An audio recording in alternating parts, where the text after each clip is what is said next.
क्या एक black hole के अंदर है एक दूसरा ब्रह्मांड? क्या हमारा विशाल ब्रह्मांड किसी और भी बड़ी और रहस्यमयी चीज के अंदर है? क्या हम एक ब्लैक होल के अंदर रह रहे हैं? ये सोचने में भी अजीब लगता है, लेकिन कुछ वैज्ञानिक मानते हैं कि ऐसा हो सकता है। आइए इस दिलचस्प विचार को समझते हैं। कल्पना कीजिए हमारा ब्रह्मांड अपने सभी गैलेक्सी और तारों के साथ एक ब्लैक होल की गहराई में छुपा हुआ है, और ये ब्लैक होल किसी और भी बड़े ब्रह्मांड का हिस्सा हो सकता है। शायद उसमें और भी ब्लैक होल हों और हर एक के अंदर अपना एक ब्रह्मांड हो। ये विचार ब्लैक होल और गुरुत्वाकर्षण की हमारी समझ से आया है। इस विचार को समझने के लिए पहले ये समझते हैं कि ब्लैक होल कैसे बनते हैं। ब्लैक होल कैसे बनते हैं? ढहते हुए विशालकाय तारे। ब्लैक होल विशालकाय तारों की मृत्यु से पैदा होते हैं। ये तारे हमारे सूरज से कई गुना भारी होते हैं और अंत में इनका ईंधन खत्म हो जाता है। जब न्यूक्लियर फ्यूजन का आउटवर्ड प्रेशर खत्म हो जाता है तो गुरुत्वाकर्षण बलवान हो जाता है। तारे का केंद्र अपने आप में सिकुड़ जाता है और एक बहुत ही घने बिंदु में बदल जाता है, जिसे सिंगुलैरिटी कहते हैं।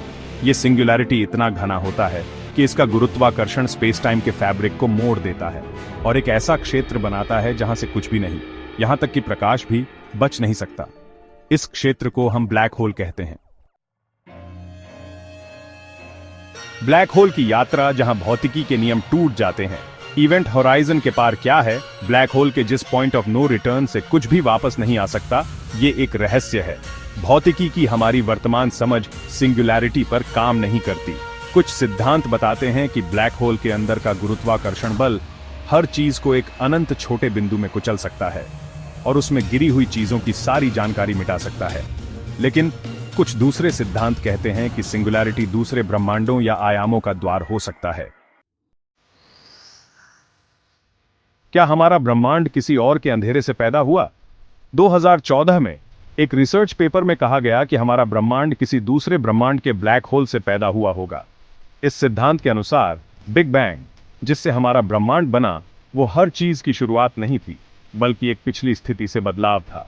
इस सिद्धांत के अनुसार ब्लैक होल के केंद्र में सिंगुलैरिटी एक बाउंस से गुजरा होगा, बाहर की ओर फैला होगा और ब्लैक होल के इवेंट होराइजन के अंदर एक नया ब्रह्मांड बनाया होगा। ये नया ब्रह्मांड पेरेंट यूनिवर्स से अलग होगा, अपने स्पेस टाइम बबल में होगा। व्हाइट होल क्या कोई रास्ता बाहर है? अगर ब्लैक होल ब्रह्मांडीय सिंकहोल्स हैं, तो व्हाइट होल उनके विपरीत हैं, ब्रह्मांडीय फाउंटेन्स। जहां ब्लैक होल से कुछ भी बाहर नहीं निकल सकता, व्हाइट होल में कुछ भी अंदर नहीं जा सकता। कुछ वैज्ञानिक मानते हैं कि व्हाइट होल ब्लैक होल से वर्म होल्स के जरिए जुड़े हो सकते हैं। वर्म होल्स स्पेस टाइम में हाइपोथेटिकल सुरंगें होती हैं। ब्लैक होल में गिरने वाला पदार्थ और ऊर्जा एक व्हाइट होल से ब्रह्मांड के किसी दूसरे हिस्से में या किसी दूसरे ब्रह्मांड में भी निकल सकते हैं। पेनरोज डायग्राम ब्रह्मांड का नक्शा बनाना। गणितज्ञ रोजर पेनरोज ने ऐसे डायग्राम्स बनाए जो ब्लैक होल और दूसरे एक्सट्रीम ग्रेविटेशनल ऑब्जेक्ट्स के स्पेस टाइम की जटिल ज्योमेट्री को समझने में मदद करते हैं। ये diagrams Penrose diagram space time के कॉजल स्ट्रक्चर को दर्शाते हैं। पेनरोज डायग्राम बताते हैं कि ब्लैक होल के केंद्र में सिंगुलैरिटी किसी दूसरे ब्रह्मांड या हमारे ब्रह्मांड के किसी दूसरे हिस्से से जुड़ा हो सकता है। ये विचार इस विचार से मेल खाता है कि हमारा ब्रह्मांड एक ब्लैक होल के अंदर हो सकता है। कई ब्रह्मांडों की संभावना। मल्टीवर्स का विचार, जहां हमारा ब्रह्मांड कई ब्रह्मांडों में से एक है, हाल के वर्षों में लोकप्रिय हुआ है। कुछ मल्टीवर्स सिद्धांत बताते हैं कि नए ब्रह्मांड ब्लैक होल के अंदर पैदा हो सकते हैं। हर ब्लैक होल अपने यूनिक प्रॉपर्टीज के साथ एक ऐसा ब्रह्मांड बना सकता है जिसके अपने फिजिकल लॉज और कॉन्स्टेंट्स हों।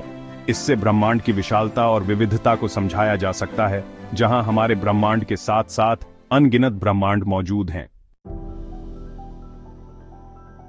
जवाबों की खोज जारी है। ये सवाल कि क्या हमारा ब्रह्मांड एक ब्लैक होल के अंदर है, अभी भी अनसुलझा है। ये एक ऐसी संभावना है जो ब्रह्मांड के बारे में हमारी समझ की सीमाओं को आगे बढ़ाती है। वैज्ञानिक इन विचारों पर खोज जारी रखे हुए हैं, ऐसे सबूत ढूंढ रहे हैं जो इन सिद्धांतों का समर्थन या खंडन करें। हमारे ब्रह्मांड, इसके ओरिजिन और ब्रह्मांड में इसके स्थान के बारे में ज्ञान की खोज जारी है।